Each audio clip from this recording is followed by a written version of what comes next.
Hey everyone, this is Mason, and welcome to my first ever recording session for my newsletter titled East and West, which stands for Education Abroad Storytime and Work Experience Abroad Storytime. Um, Very nervous right now because it's probably the first time I'm doing this and sharing it with the world. So apologies for advance if there's like too many pauses or maybe some silent moments because I might need some time to think before I speak some things during the session. But yeah, welcome again. And for this pre-departure orientation, this will be focused on study abroad for applicants for summer and fall term of this year. The reason why I started this newsletter is because I'm really passionate about international education, and a few days ago I've been reminiscing my times studying abroad in Beijing and in Korea. So I thought it'd be interesting to kind of share story not only from my own experience studying, living, and working abroad, but also you can also expect more contents or from collaborations or interviews with my friends, colleagues regarding your own experience studying, working, or living abroad in general. And so I hope this newsletter gives you insight because each person's experience varies. And I hope you find it insightful and useful for yourself as well.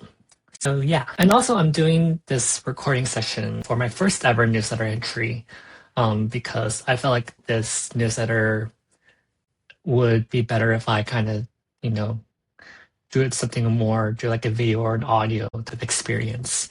I think it will really enhance readers and just anyone who wants to gain more insightful details of what people should expect from the study abroad application process. For this newsletter, I'm not just targeting only students, but also faculty leaders, educators, anyone working in study abroad space, or just anyone who's interested in learning more about the process. So this includes family members, friends, classmates, just anyone who's interested. So yeah, for today's session, I'll be focusing on pre-planning checklist, budget overview, health and safety, and cultural adaptation. There might be some details I will just briefly go over really quick because I feel like some are a little bit more self-explanatory, but also some are very detailed to the point where I feel like, it will require like a separate session. And I might go into that in the future, which I'll mention during the session.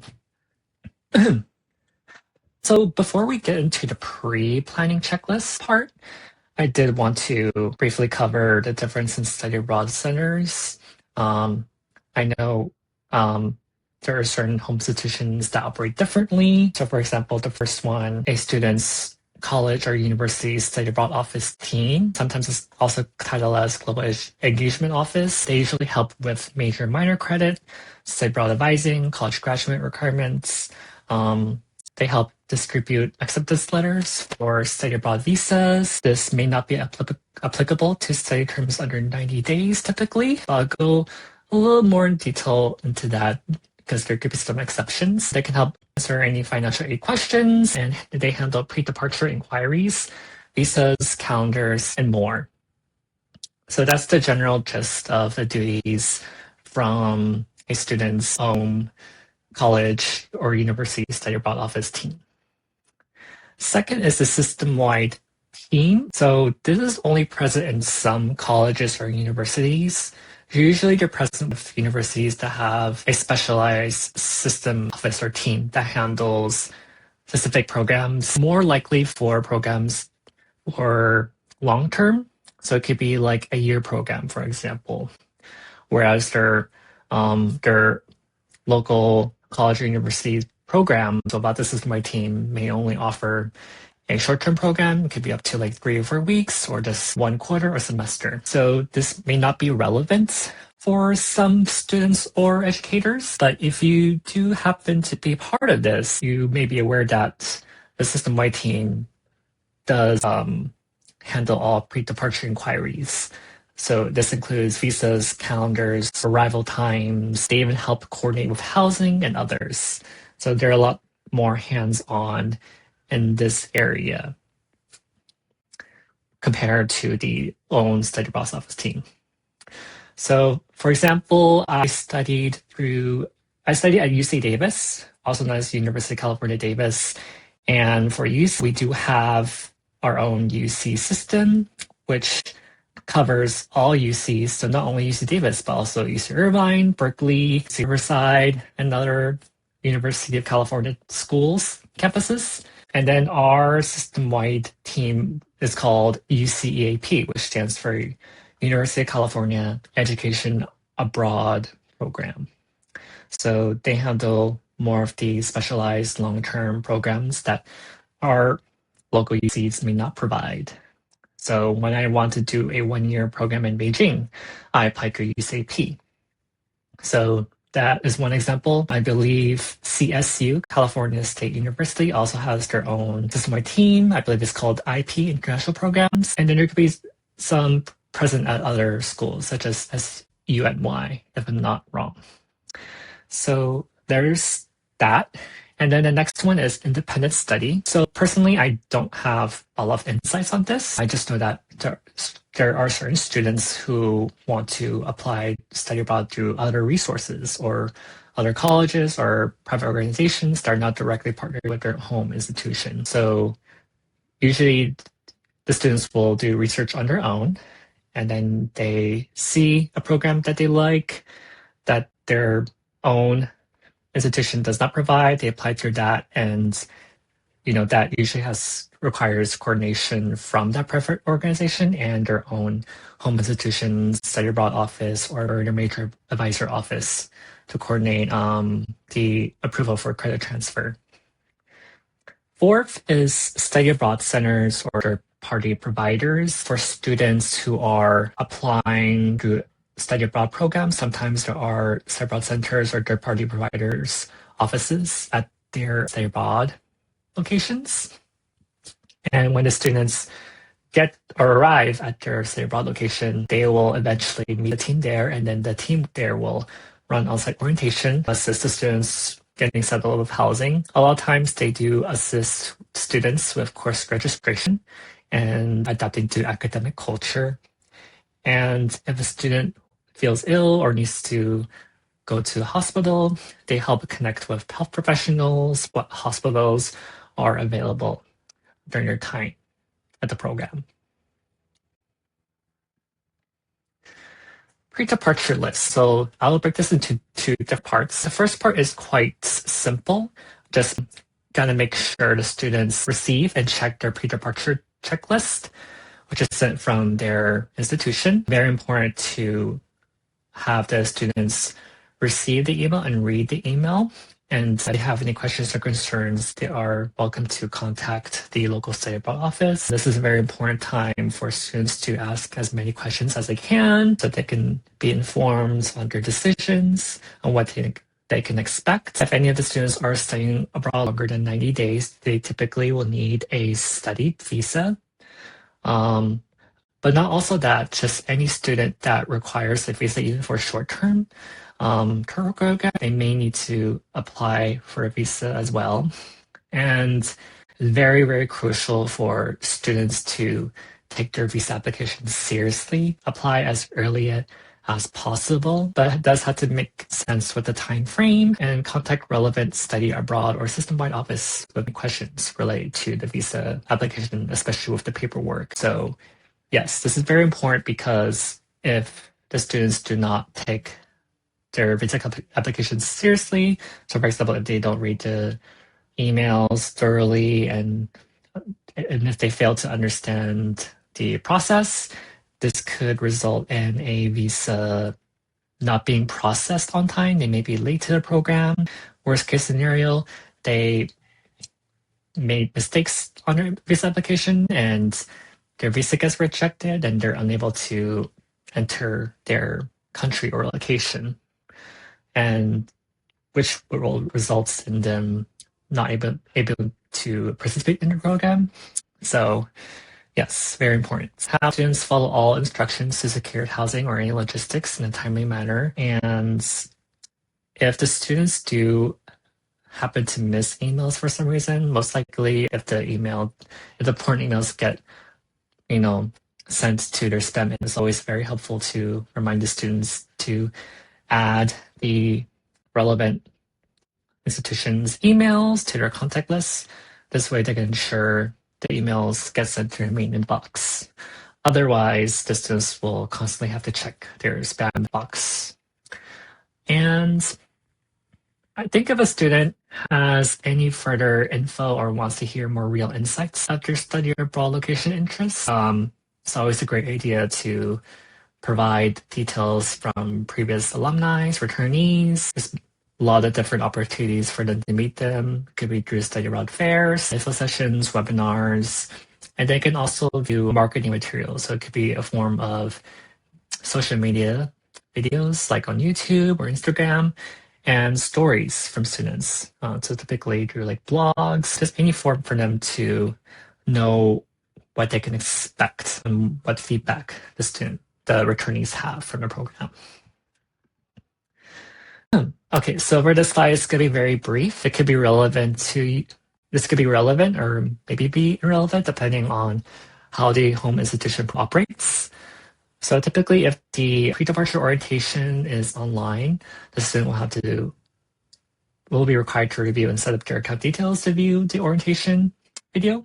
Flights, I know that students are often confused on when they could purchase their flights. Sometimes when they go travel, students want to purchase their flight as early as possible because that's when it's pretty cheap.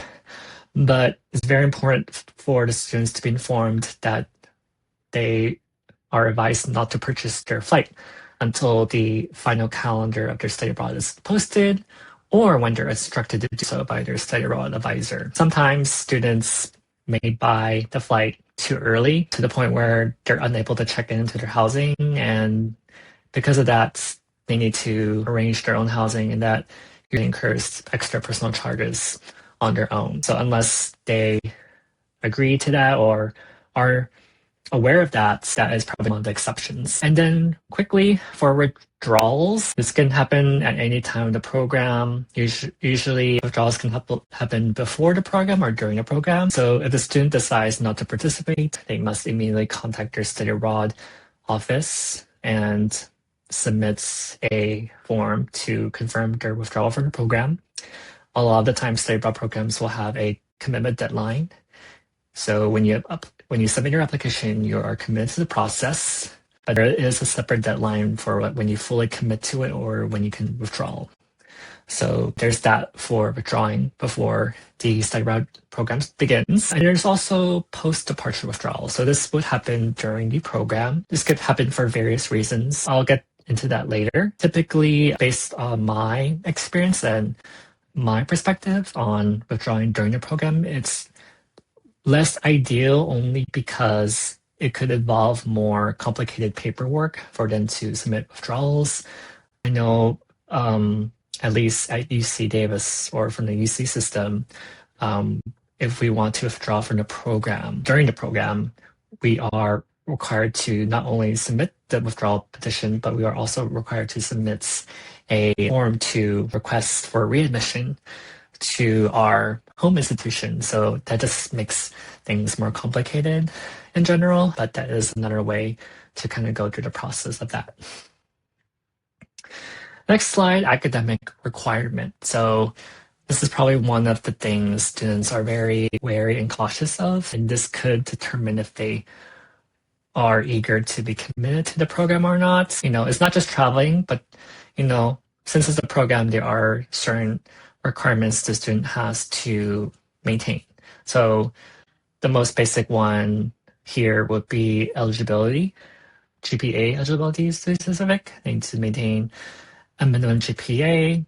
For certain programs, the minimum GPA requirement varies. When I studied at Peking University abroad, they did require us to have a cumulative 3.0 GPA or above. And if you do go under that cumulative GPA before the program starts or when the program starts, not exactly sure how that works, but you do need to get in contact with your study abroad office as soon as possible and see if there's any solutions with that. So yes, so biggest advice for students academic-wise, please maintain that GPA eligibility. If not, it could affect your participation in the program. Language level or prerequisite courses, not as important as GPAs, but it could be important too if you want to hit some of your major credit transfers back to your own home institution. Some students go to certain countries to study a language. Some students are not really interested in like studying a language. They just want to take major or minor courses abroad. So, to each their own. So personally for me, I majored in Chinese and international relations during my undergraduates. So when I went abroad to Beijing, because I've already taken the Chinese language classes at my university, I immediately passed the language level required for Chinese language courses. So personally, that's how it worked out for me. So if this applies to you, please be attentive to those details. Credit reminders, your home university may or may not help enroll placeholder credits. This differs for each institution. At least for UCs, we are given placeholder credits mainly because this will ensure our student active status. And because if it affects our student active status, we do not get financial aid. Unfortunately, this will impact it from distributing to our accounts and what's still not. So if this is a procedure that happens at your home institution, please feel free to kind of consult with them on how it works. And second, all courses you take will earn or be transferred as credit conversion affected your GPA.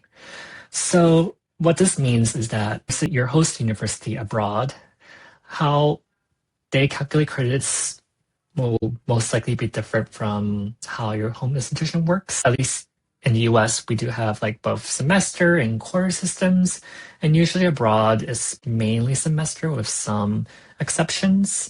Class hours can vary, so that affects how many credits you receive at the end. So if you have any other questions on how that works, the students are free to contact their study abroad office or their study abroad center office on how those credits will transfer out to their transcript.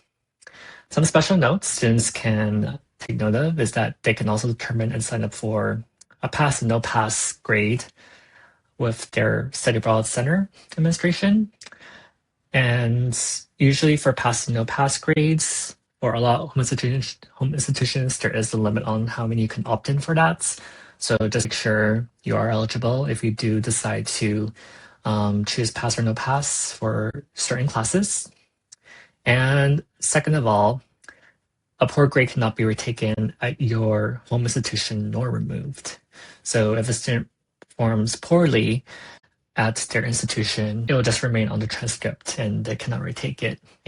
But at the same time, there could be some leeways if a student does perform poorly. So what I mean is if you receive a C at your host university, somehow that could be transferred to when it gets transferred to your home institution's transcript, it might be bumped up to like a C plus or a B minus.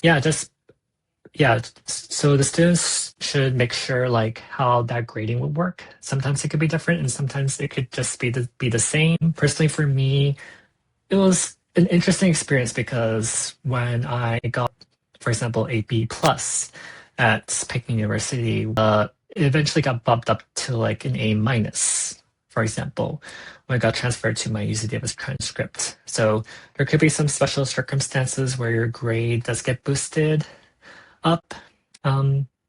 Otherwise, it may just remain the same. But I think it's like a reminder for students to, perform academically as well as they should be, and not just going there just to travel or skip classes. So there's that. Some other reminders: students may required to sign an agreement for academic participation. There are certain different academic codes for each home institutions, and then there could be some procedures that the students have to complete while abroad. And they also have to check their email consistently for any updates. And then for GEs, if a student happens to take GE credits abroad, the student has to be aware of how that process works. They need to they may need to submit a petition to their own study abroad office and see if it fits into their GE requirements at their home university. Sometimes it works, sometimes it doesn't work, you know. So the earlier you communicate this with the study abroad advisor, the earlier that you'll have the results, or the faster you'll have the results to know if those GEs will be transferred and approved. Personally, I did not take GEs during my time abroad because I've finished, if not all, but most of my GEs at my home university. And I felt like it was easier to just complete those while I was at my home university. So yeah, that's generally my experience and reasoning with it. And so not just GE credits, but just any classes in general that may be a little bit harder to petition. You'll have to get signed by the host university instructor and just hope that it gets accepted by your home institution, whether it's your major advisor or whatnot. So continuing on academics, the study abroad may influence your registrar grade or pastimes. I'm not going to go into too much detail on this because this process is not the same for each institution. But I can tell you that personally it didn't really affect me as much. I didn't really need the classes and grades immediately after my program ended. So I was fine that it showed up later on my transcript. I remember I finished my program around June, and when I went back to my junior year at UC Davis, I think around middle or end of September, that's when I received the classes and grades transferred to my transcript. So that worked for me. And yeah, usually units or classes that you take abroad, they generally do not influence your class registration time. If it happens to do so, please do get in contact with your registrar and see if there's like a mistake or not. Yeah, next part, academics abroad. So for students that are studying abroad, there could be some cultural shocks, which I'll get into in the next few. Specifically for academics, there's a difference in academic climates. So, for example, how the grade is composed or made up, or how assignments are assessed, that could be very different. How you approach or how you communicate with an instructor is probably the most different. Sometimes it may not be acceptable or inappropriate to challenge the instructor or professor. So just definitely knowing those social cues and getting adapts to the local academic culture is very, very, very important. The classroom climate could also be different. Some of them could be more interactive. Some of them could be plain lecture based. Based on my experience in China and Korea, a lot of my lectures were just plain lecture based. So what that means is that you just listen to the professor covering the material, and there's usually not a lot of interaction from the students. Occasionally, the instructor may give out a few questions to make the class more interactive, but for the most part, you're just listening to the lecture. And if you have questions, you can ask them in the middle or at the end when the class is finished. So yeah, I would say for students studying abroad, please note that those are certain dynamics to notes that are being different from your home institution. If you want further insights, you can also contact returnees for their own experience and how it works. Some special notes, just to briefly recap, is just, pay attention to certain petitions during your program that you may need to complete abroad. If not, that's great. You need to make any adjustments, whether you want to extend or withdraw from during the program. You need to contact your study abroad center as soon as possible. For students that want to extend their program, so for example, they originally signed up to do one semester, but they want to do a full year instead now, so that'd be an extra semester. Not only do they have to pay attention to potential extra costs, but there could also be space availability or approval from the dean's office that they need to go through in order that to kind of facilitate and flourish at the end. So yeah, that's one thing the students should take note of. Next part is finding your budget, insurance, financial aid, and health and safety abroad. So usually on your pre-departure list, you should be able to find a tab or section related to money or how you budget for your study abroad program. Students should already have an idea of how their financial aid is calculated or distributed for their program abroad. Money matters. Study abroad can be expensive, but depending on your financial aid status or on how much your financial aid package holds, that could cover the whole program cost, and then you could receive a refund at the end.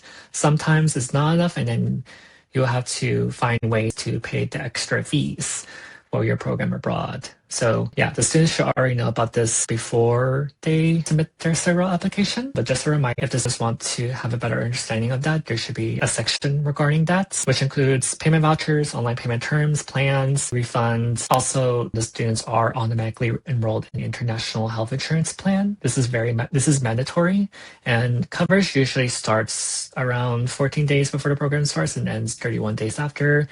Could be different depending on which insurance plan you're on. And from my experience, the fees for the health insurance were typically charged through my account's billing page. And then if we want to waive that, we could, but you would have to ensure that you have your own international health insurance abroad. And it also has to be compliant with the university's insurance, just to make sure it's, a proper health insurance abroad, and you're entitled to, use that abroad at hospitals, clinics, and others. So for financial aid recipients, so just briefly covering this, from my experience, we got our financial aid distributed like around 2 weeks before the program starts, and then certain aid could be sent to your system-wide office and more. I'll just put it under there because it could be different, but that's how it works usually for me. Financial support letters for visas. So if you are applying for a study visa, a lot of times you have to submit a financial support letter. The reason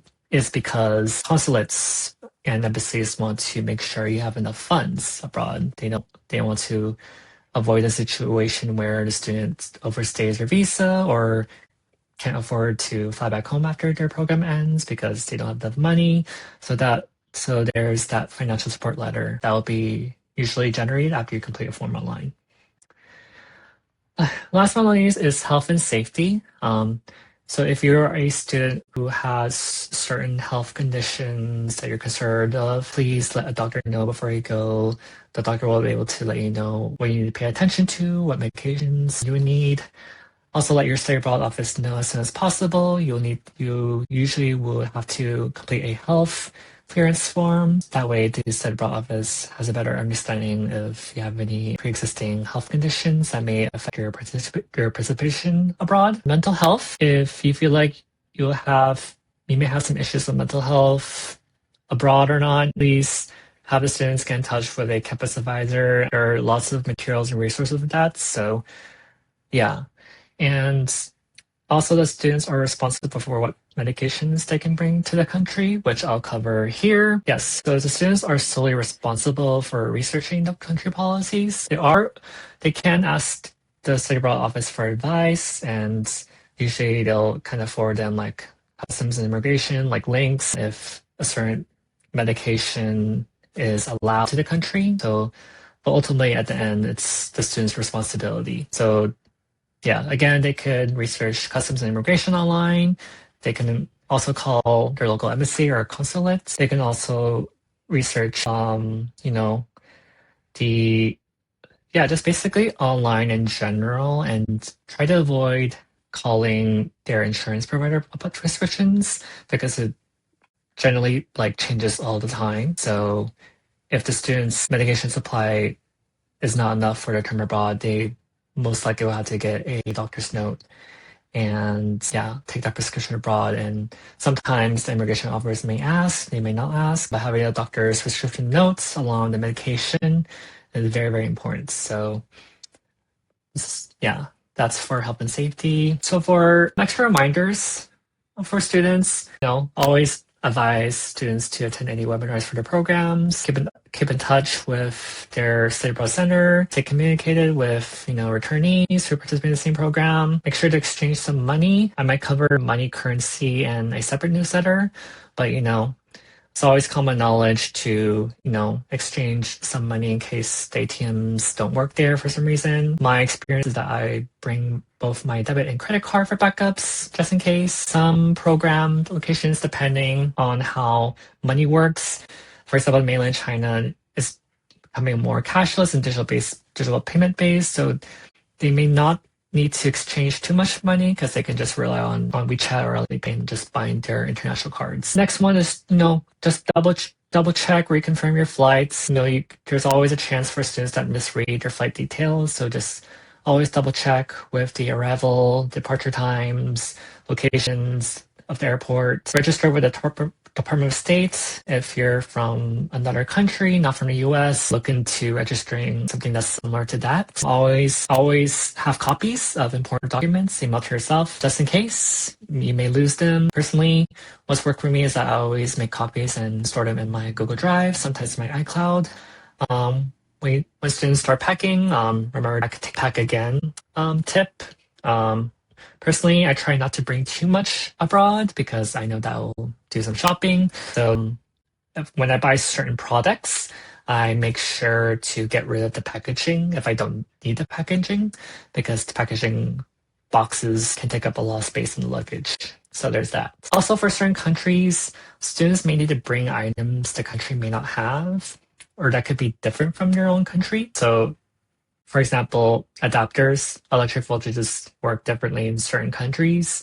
So yeah, kind of do more research into that and have an adapter in advance. Deodorant is probably like another big topic for US students who are traveling abroad. Some countries do not sell or have limited deodorant products in their country. So if that's a concern, is always a good idea for us to It's also very important for students to take advantage of the resources they have. Their study abroad center or their home university may be able to assist them with opportunities abroad. I know friends and classmates who've taken advantage of those resources to be able to do volunteers or even do internships abroad during their time. Personally, for me, I got a scholarship just because I was able to contact my study abroad center for any opportunities for that. So I happened to receive a China government scholarship during my time in Beijing. Yeah, and then stay open-minded.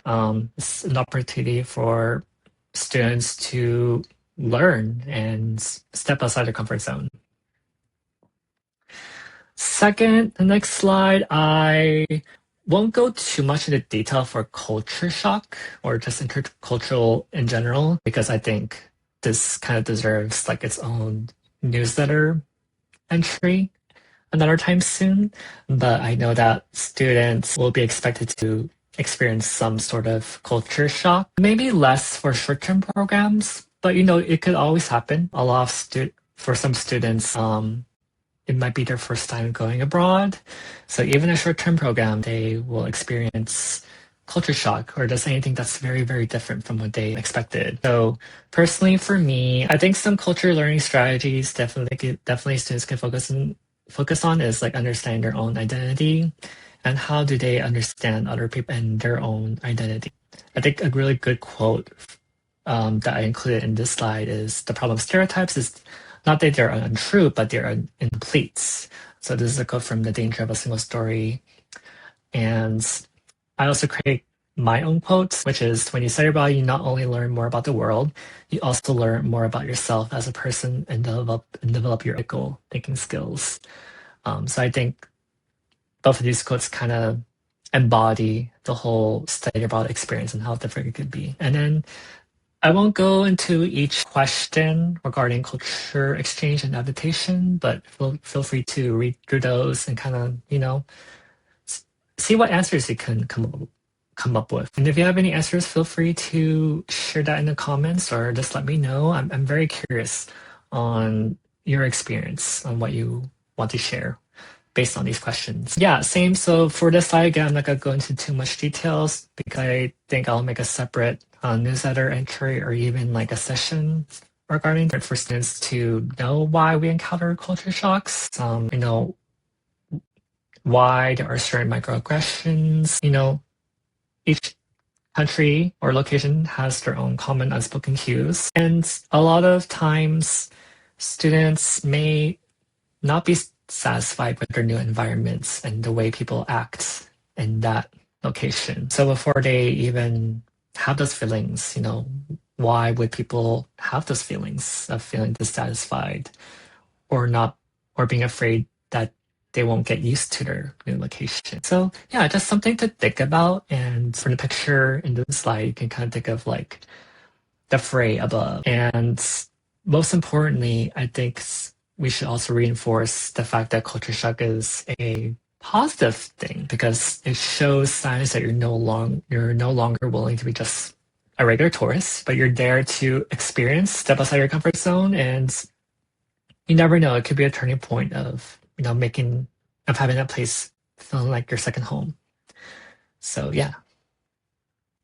So these are just extra reminders for anyone studying abroad. Make sure to get plenty of rest, eat well. That is very important to having a healthy mind and mindsets throughout the program. Yeah, just have the genuine desire to stay open-minded, try to talk to local people more, try to practice the local language. At the same time, you have to realize that, other people have different thoughts of patterns and concepts of a lot of things that could be very different from yours. So it's an opportunity for you to learn how to be respectful. People have different opinions on certain things. You don't necessarily have to agree with everything, but it's important to, respect that as well. Something can happen, like one or two people or one or two scenarios can happen. Don't judge a book by its cover, just experience the whole thing, and then you can come up with your own judgment on how you feel about the experience.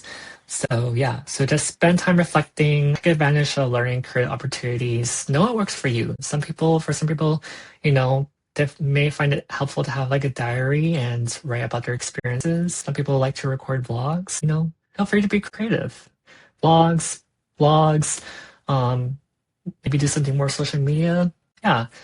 Personally, for me, I like to do vlogs, do social media to kind of document my experience. Yeah. So just try to be creative and know what works for you, because what works for other people may not work for you. So this is like a opportunity for you to kind of know more about your journey and what works for you. And yeah, I think the last thing that I want to give a reminder is that, like, if you are a scholarship recipient, you might be required to do a special project showcasing how your study abroad experience impacted you. And that project would be a good representation for you to not only be creative, but also for other students who are thinking of studying abroad and applying for a scholarship. So yeah, so just take those things into consideration. And you're back from your program. Wow, congratulations. Sometimes students deal with reverse culture shock. It could happen after a semester or a year abroad. Personally, for me, I would say I do have reverse culture shock just because I've been so used to living in a certain location for a certain long time. You eventually get used to it. And when you go back to your home, things can be very different. So personally, how I navigated through that is I just talk and share my experiences, hear other people's stories, and resonate through other people's stories. And I think the more you share your experience, the more comfortable you will be in resolving that reverse culture shock. So yeah. And other ways you can kind of deal with that is, you can definitely engage as a returnee, whether it's participating through your study abroad fairs, info sessions, speak as an alumni, work or volunteer at your local international relay cafes. You might also want to consider working in study abroad or international education if this area resonates with you, which I'm doing right now. And if you need extra counseling resources, feel free to reach out to your own campus and see what resources they have. And yeah, just know that the student abroad office is always here for the students if they have any other questions. So that's the general guide for kind of dealing with not only just reverse culture shock, but how they deal with, coming back from a program that, you were so invested in. So yeah, so that's the end of my recording session for this newsletter. I hope you enjoyed it. Because this is my first ever recording session, I don't think it's necessarily perfect. So I hope over time I improve more, and yeah, I can't wait for more upcoming newsletter entries related to education abroad, work experience abroad. I think these story times there's more to come of these story times. So stay tuned, and I'll see you all next time. Bye bye.